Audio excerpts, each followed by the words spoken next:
Everyone, I am Shivani Kushwaha. आज हम पढ़ेंगे क्लास 10th का पार्ट 1 स्पर्श बुक का कबीर की साखी। पहली साखी है, ऐसी बाड़ी बोलिए मन का आपा खोए, अपना तन शीतल करे औरन को सुख होए। इस साखी में बाड़ी का मतलब है बोली, आपा का मतलब है अहंकार, अहम या और औरन का मतलब है दूसरों को, होई का मतलब होना। इस साखी का अर्थ है, इसमें कबीर दास जी कहना चाहते हैं कि हमें अपने मन के अहंकार को त्याग कर ऐसी वाणी बोलनी चाहिए जिसका प्रयोग करने से हमारा खुद का तन भी स्वस्थ रहे, मतलब हमें भी वो वाणी अच्छी लगे और दूसरों को भी कोई कष्ट ना पहुँचे। दूसरी साखी है, कस्तूरी कुंडली बसे मृग ढूंढे मन माही, ऐसी खटखटी राम है दुनिया देखे नाही। इस साखी में कबीर दास जी कहना चाहते हैं कि जिस प्रकार एक कस्तूरी हिरण कस्तूरी की खुशबू को जंगल में ढूंढता है।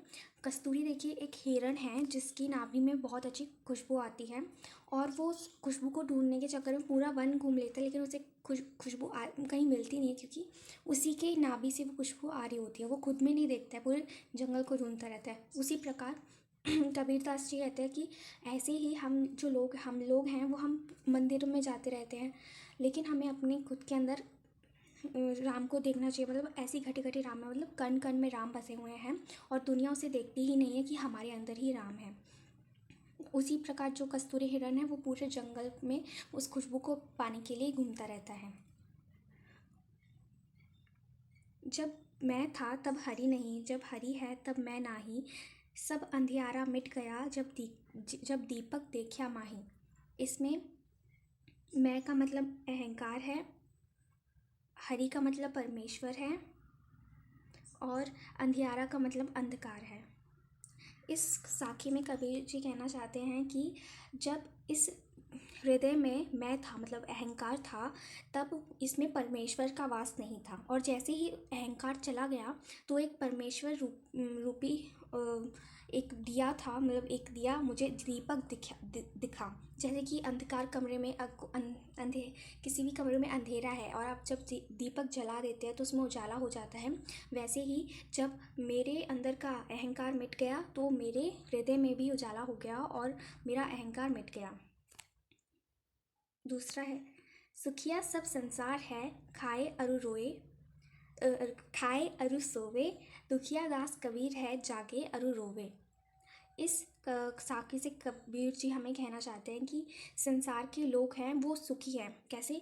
वो सब लोग खाते हैं और सो जाते हैं, और उन जो दुखिया दास कबीर है, मतलब जो कबीर जी हैं वो संसार में सबसे ज़्यादा दुखी हैं क्योंकि वो जाग कर और रोते हैं, क्योंकि उनको जो कबीर जी हैं वो प्रभु को पाने की आशा में हमेशा चिंता में जागते रहते हैं और रोते रहते हैं।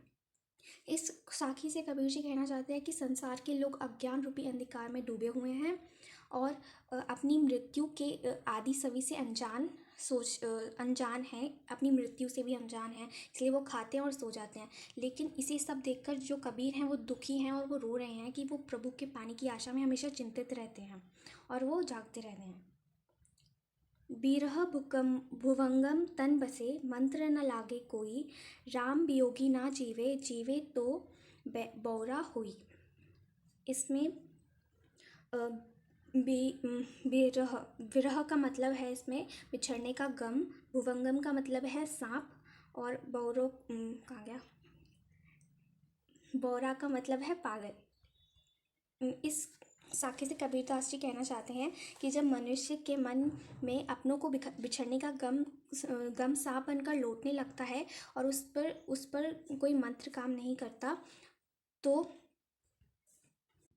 उसी प्रकार राम यानी ईश्वर के वियोग में, मतलब ईश्वर के बिछड़ने के गम में कोई भी इंसान जीवित नहीं रह सकता, और अगर वो जीवित रहता है तो बौरा यानी पागल हो जाता है। अगली साखी है, निंदक नेड़ा राखिए, अंगड़ी कुटी बधाई, बिन साबन पानी बिना निर्मल करे सुभाई। इस साखी का अर्थ है कि जो भी हमारी निंदा करते हैं, जो भी लोग हमारी निंदा करते हैं, हमें उनको अपने पास रखना चाहिए। कितने पास रखना चाहिए कि हम अपने आंगन में ही उनके लिए घर बना दो, इतने पास रखना चाहिए। क्यों? क्योंकि वो बिना पानी और साबुन के हमें निर्मल कर देते हैं, मतलब हमें सार्थक रूप से हमारी जो भी बुराइयां हैं उनको ख़त्म कर देते हैं। क्योंकि अगर कोई भी निंदा करने वाला व्यक्ति हमारे पास रहेगा तो वो हमारी बुराइयां बताएगा, और उन्हीं बुराइयों को हम आगे ना करके एक सार्थक बदलाव खुद में ला सकते हैं। अगला है, पोथी पढ़ी पढ़ी जग मोवा, पंडित भया न कोई, एकई आशीर पीव का, पढ़ी सो पंडित होई। इसमें कबीर जी कहते हैं कि पोथी पढ़ी पढ़ी जग मोहा होए, यानी मोटी मोटी पुस्तकें पढ़कर कोई भी मनुष्य, मतलब कोई भी मनुष्य मोटी मोटी पुस्तकें पढ़ के, इतने सारे विद्वान मनुष्य हैं मोटी पुस्तकें पढ़ के मर गए, लेकिन कोई भी पंडित नहीं बन पाया। और एक अक्षर अगर आप ईश्वर का पढ़ लेते तो पंडित बन जाते। पोथी पढ़ी पढ़ी जगमोह होए मतलब मोटी मोटी पुस्तकें पढ़कर बहुत सारे मनुष्य मतलब मर गए हैं। और आप अगर एक अक्षर प्रेम का, यानी एक अक्षर ईश्वर का पढ़ लेते तो आप पंडित बन जाते, ऐसा कबीर जी कहते हैं। अगला है, हम घर चलाया आपड़ा, लिया मुराड़ा हाथी, अब घर जालो तासा, जे चले हमारे साथी। इसमें सबसे पहले